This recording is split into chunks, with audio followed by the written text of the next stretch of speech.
Hey guys, it's YoungMind, and today we're going to be talking about PolyPulsar. Now, PolyPulsar is a sci-fi kind of NFT game, and it's also got farming and things like that, so it's also got DeFi. I do have to disclose, before I start, that this video is sponsored.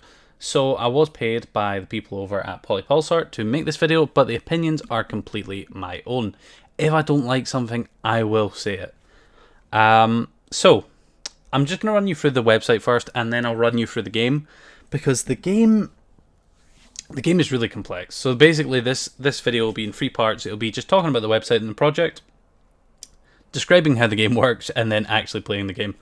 There will be timestamps down at the bottom, so if you want to skip around, you can. So the first part we have is the classic trade. It just takes you to a third party where you can trade the token, basically. It's very simple. Then you have the farms, which is liquidity. You've seen this in a lot of DeFi projects. This is very common. You can provide it basically for Matic or between the 2 tokens. One thing I might not have said is that this game has 2 tokens. It has the G pool, which is basically the one you start with and the one you buy bounty hunters with. And it also has the GBNT, which is basically what you earn and you use to play the other games. So the way it works is you start with the G pool, then you use the G pool to earn GBNT, and then you use the GBNT to earn other rewards. And then it's basically a cycle from there. Then you have the pools, which are like single staking. Very, very common. I'm going to skip over the game part for now. Then you have videos. I think more projects should have a tab like this. It's basically just if you click on them, it's just a video explaining the topic. But I think a lot more projects could implement this. I think it's a really good idea. Then you have the audits. Always nice to see. You can look through the audits if you want. You have the charts. Talking about the layered projects. Now this project is currently in the gamma layer. You have the NFTs. So you have utility and art. And then there's articles talking about the features, and then the GitHub and the docs and all that good stuff. So now I'm going to explain basically how the game works, and I'm going to switch over to a couple of graphics because it really is complex. It took me a while to figure out exactly how this game works, and I'm pretty sure I don't know exactly yet either. So I'm going to hop over to the graphics to explain how it works. So to explain the game, I'm just going to be going through this article, skimming through it. I do really recommend before hopping into the game that you read this, because it explains everything so well. Because if you just come here and you just look at all this stuff, it's really overwhelming. There's so much going on. So I'm going to just take you through the article, but again, link in the description. I definitely recommend giving this one a read. So the first bit is just a greeting, and this is the main thing you want to look at. So you're starting from the top. You play the bounty hunter game, and then from this bounty hunter game you earn GBNT, which is the other currency. You'll normally start with G pool. Then when you earn GBNT, you can play Polygalactic Hunter and PulsArena. PulsArena is basically like their kind of like NFT pet game. And then you can see through these you can earn non-native tokens. And you can earn native through PulsArena. Then you reinvest them into the farm. So say you win some non-native tokens. You then put them into the farm. Here, if you provide liquidity, or the pool. And then you will earn G-Pool back. So you've earned G-Pool for the farm. Then you play Bounty Hunter again. Earn GBNT. Play the games. Non-native tokens. Farm. G-Pool. GBNT. Non-native tokens, farm, G-Pool. It's a really, really great system, and it also makes it a lot better than a lot of other kind of NFT DeFi games, because you can earn more than just that token. You are earning 3 different types of tokens through this system, and it's really great. So, step 1 is farming. I've talked you through this. Then you have the bounty hunter stage. Then you have Polygalactic Hunter, and then you have PulsArena as well. So I'm not going to go through exactly the specifics of these games, I'm just going to go through them while I play them. But this should give you a better idea of how the game works. So let's hop into some gameplay. Okay, so now let's talk about gameplay. After earning your G pool, you will then start on the Bounty Hunter game mode. As you can see, I have my common Bounty Hunter here. I just bought him, literally. As you can see, no missions completed. And as you can see, I've had a total of 4 hunters, so some of the others might have perished. But after you buy your hunter, actually before you buy your hunter, you will need to choose between 10x, 50x and 100x. What this basically means is, if you pick 10x, you will just be on standard rewards, but the bounty hunter will be cheaper. And if you have 100x, the bounty hunter will cost 10 times more, but you'll also get more rewards. So this is a kind of risk-reward play, as yes, you get more rewards, but also if your bounty hunter dies, you have lost more. So, because there's a new bounty hunter, we'll only be able to do the Eradicate Space Bugs mission.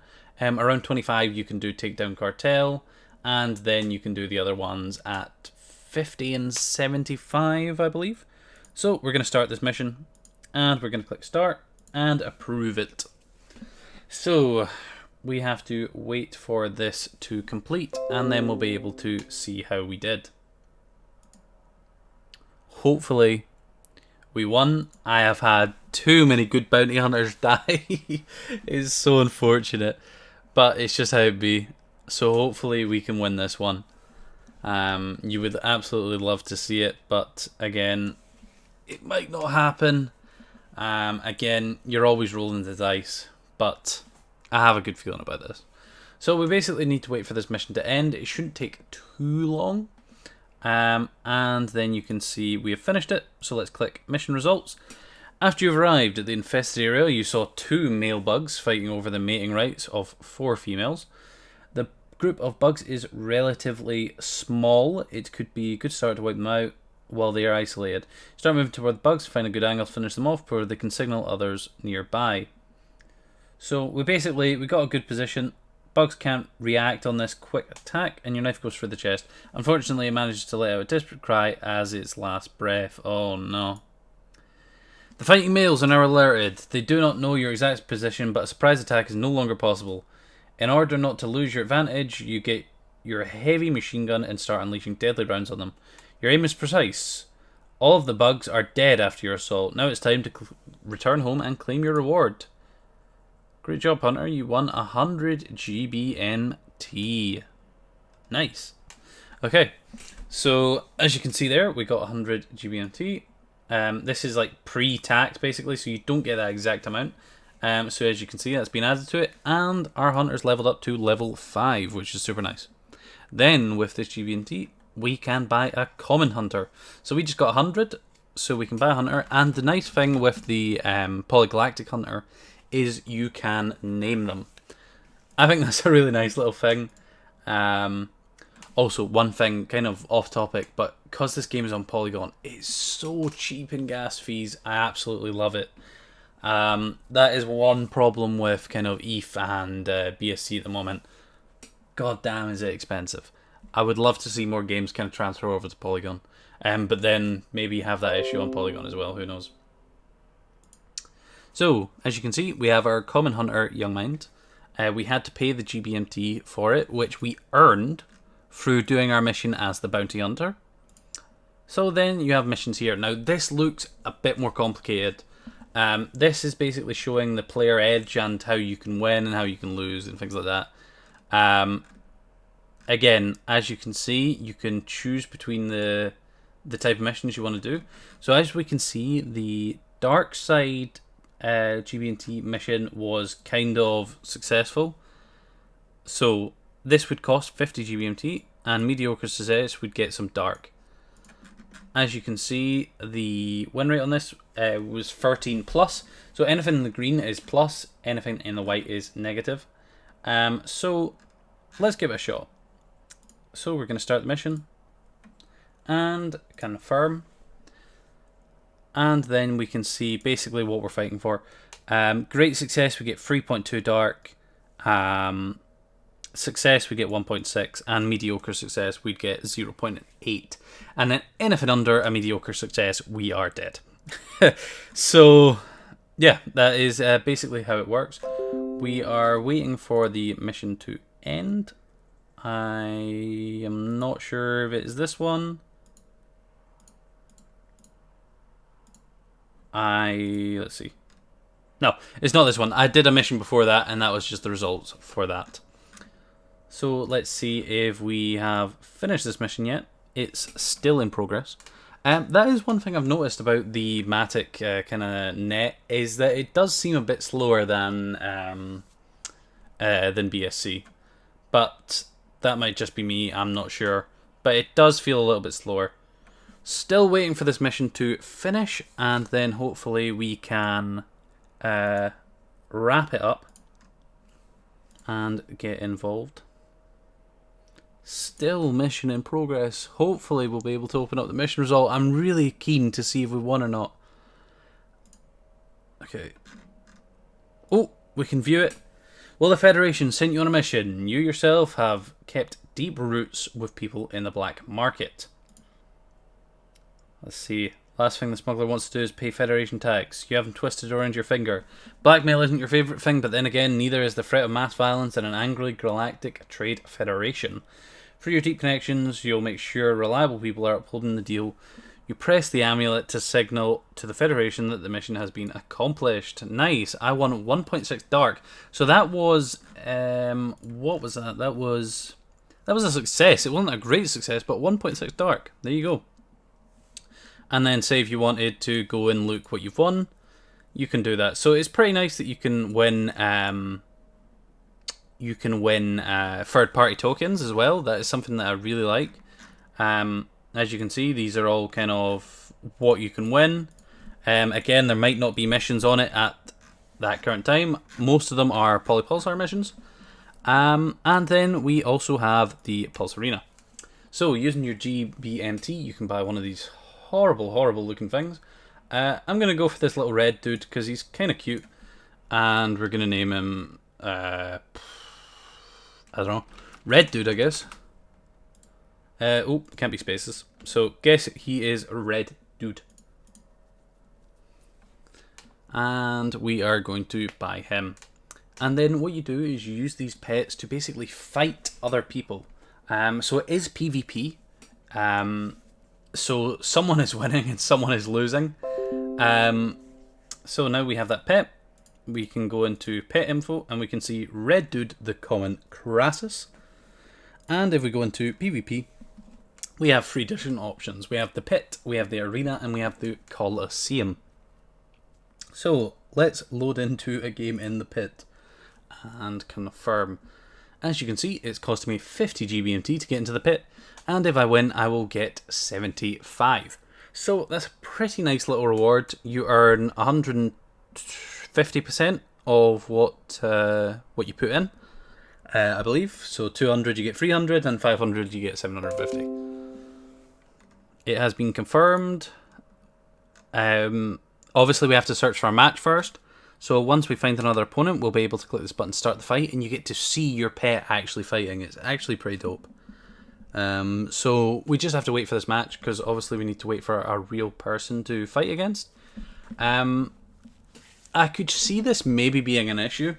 So, like, in terms of matchmaking times, how long is it going to take at some off-peak hours to find a fight? I could see that being a bit of an issue if you're kind of sitting there waiting for ages to get a fight. Obviously, you can do other things. You can do your Polygalactic Hunter and your Bounty Hunter stuff. But I don't know if there is a solution to that. But it would be nice if something could be done kind of about how long it would take on some off-peak times.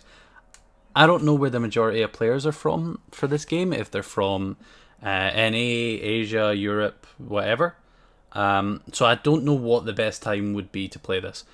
I think it would probably find out who is playing it. If it's people from, I believe it'll probably be NA or Asia, and then kind of work around their time zone. But that's a little bit frustrating. But again, if you're gonna have PvP, there's not much you could do about it.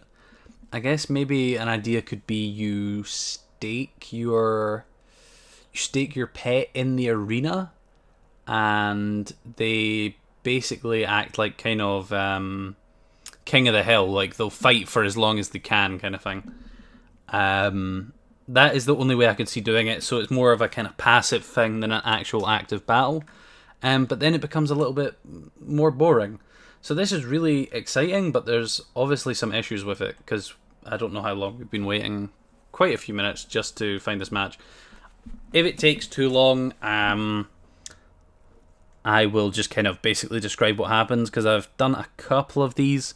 Not too many, but hopefully we can find a match. It would be very nice. Because the issue that I've found that I think stands is you need to confirm the match as well. So it's not like you can kind of click play and walk away. At the end, you do need to confirm it, I believe. So again, the only kind of solution I could see for that is like kind of pet staking. And depending on how many battles they win, you know, they get a certain amount of gold. Basically similar to, I don't know if you've ever played the game Shadow of War. Basically, you recruit the Lord of the Rings orcs in there, and then you can do PvP, but it's not true PvP. You are fighting against someone else's pet, but it's not in real time. So you're not fighting their pet in real time. Probably when the project grows, this won't be as big of an issue, but obviously with a smaller project, you can see the amount of time it's taking me to find a match. But basically, it's actually super cool. I wish I could have found a match to show you, because you click start fight and you basically see like a text base, and there's a couple of animations of your two pets fighting. And it's actually pretty intense. I really enjoy it. I wish I could have showed you. If I do get a clip, I'll pop it up on screen now, basically, of it happening. Hey guys, it is Future Young Mint here. I've found a fight, and I'm just going to basically show you how it works. So as you can see, you load into the fight, and we have Red Dude here, and we are fighting Muffin. As you can see, it's like text-based. You basically see how much damage you take. Unfortunately, I am getting my ass beat at the moment. Oh, I think we missed an attack. Oh my god, I'm taking so much damage. No. It's not looking great. It's not looking great for Red Dude. But he's got 2 hits, 3 hits, please. Oh my god. You absolutely love to see it. Absolute comeback. Look at that. 25-10, 15-10. Wow. Okay, that was actually pretty dope. So now you can see this Red Dude. He has had 2 matches and 2 wins, and he killed an opponent. Yo, Red Dude OP, that's all I'm saying. Watch out there if you're playing this guy. Red Dude will crush you. Alright, gonna go back to Pash Young Mind to finish off the video. But I think it's really, really sick. So that is basically gonna wrap up the review of PolyPulsar. It looks really intimidating from just kind of looking at it, seeing these 3 different games, the farm, all the DeFi stuff. But when you break it down, it's actually really, really fun, really enjoyable, and pretty simple. It's just kind of a loop. So you farm the currency, use the currency in the Bounty Hunter, you use the rewards you get from Bounty Hunter to do Polygalactic Hunter and PulsArena, and then the cycle begins again. So you use the rewards you use from Bounty Hunter and PulsArena to then do more Bounty Hunter stuff, to do that, and again. I think it's a really simple gameplay loop, and also a big thing I love about this project is it's actually fun and enjoyable. Way too many pay-to-earn games are just, you click 2 buttons a day, you take your reward, and then you never care about it again. With this, they're actually building a game that is enjoyable, which I think is great. They do need to sort something out with PulsArena, because obviously waiting for so long is not great, not being able to find a match. And it's not like I can cancel. I've paid to kind of be in that fight now. So maybe again, kind of one of my ideas like the staking idea, or it's PvP in the way that you're fighting someone else's character, but they're not fighting you at the exact same time. Something like that. But yeah, I'm going to wrap the video up here. I really enjoyed this project. I think it's great. I hope you did too. But till next time, I'll see you soon.